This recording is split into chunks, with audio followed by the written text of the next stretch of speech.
Sa videong ito, i-discuss natin ang classification at common type ng mga storage drive na ginagamit sa ating computer unit. Okay, umpisahan na natin. Ito yung ginagamit na storage drive ng ating mga computer unit. Una dito yung lumang version, yung tinatawag na HDD o yung hard disk drive. Ito siya. At ang pangalawang version naman nito, yung bago, tinatawag na SSD o solid state drive na siya.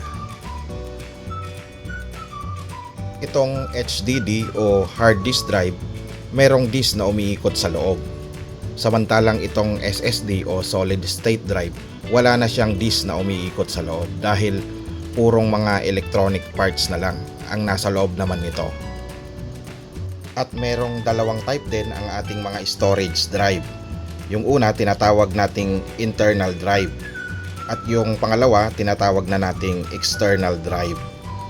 Internal drive naman siya kapag siya yung nakakabit dito sa loob ng ating computer unit o yung naka-install directly sa loob ng ating computer unit at doon napapaloob yung storage ng ating software, yung program ng ating computer unit at saka yung tinatawag na OS o yung operating system ng ating computer. External storage drive naman ang tawag natin dito kapag nasa labas natin ginagamit sa ating computer unit, kagaya nito.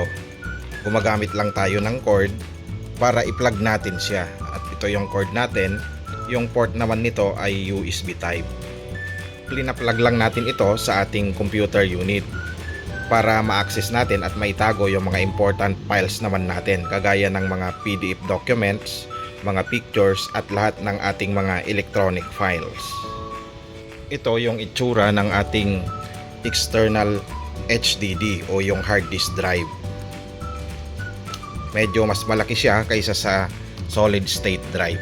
At ito naman yung compact na external SSD o solid state drive natin na pang external naman ito.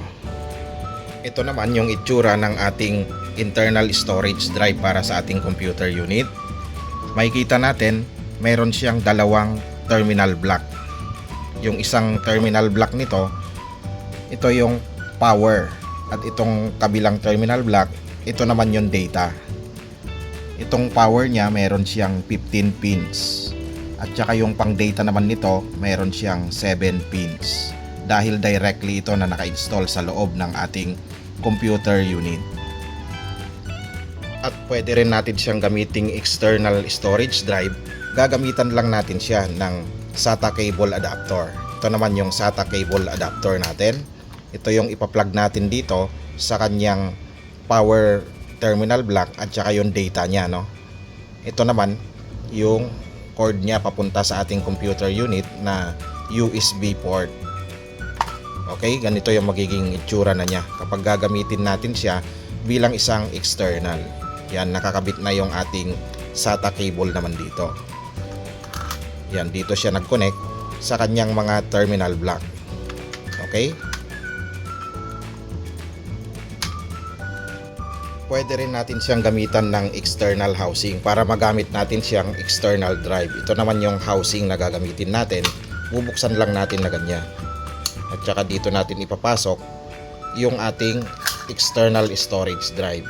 Kung ito yung external natin, mayroon ng terminal block sa loob ito na magko-connect sa ating mga pins. Ganito lang natin siya ipapasok. Baliktarin natin, taob natin siya. Ito yung kanyang arrow. Itulak lang natin siya forward, no, dito sa butas ng housing hanggang sa mag-align siya dito sa pinakadulo ng kanyang cover, no. Pag nag-align na siya sa cover, itulak natin ulit yung cover niya hanggang magsara ito at maririnig ninyo, no, magla-lock siya. Meron din siyang lock dito, no, para hindi siya bumukas. Isara natin yung lock. Kita natin yung lock. Yan yung lock ng housing, meron siyang padlock doon tsaka unlock, no. Kapag naipasok na siya, para hindi siya bumukas, i-lock natin. Okay, and then saka natin ilagay yung pinaka cord naman nito. Ito yung cord nito, pasok lang natin dito and then yan na siya. Ito yung kanyang USB port na papunta sa ating computer unit. Yan, magiging ganito na yung itsura niya. Meron siyang housing. Ito yung kanyang cord, no? Ito yung USB port niya na isasaksak natin sa ating computer unit. Kaya meron tayong dalawang way para magamit siya. Either gagamitan natin siya ng housing o gagamitan natin ng SATA cable adapter para magamit natin siya bilang isang external storage drive. Meron din tatlong klase ang ating mga USB cord port. At ito yung USB port ng ating computer unit. Meron siyang tatlong klase. At ma-identify naman natin ito base sa kanyang color coding. At mapapansin natin ito na magkakaiba sila ng kulay. Merong white, merong black, at saka merong blue. Ibig sabihin, kapag white yung color coding ng ating USB port, ito ay USB 1.0. Kapag yung black naman, ito ay USB 2.0. At yung pangatlo, yung color blue, ito naman ay USB 3.0.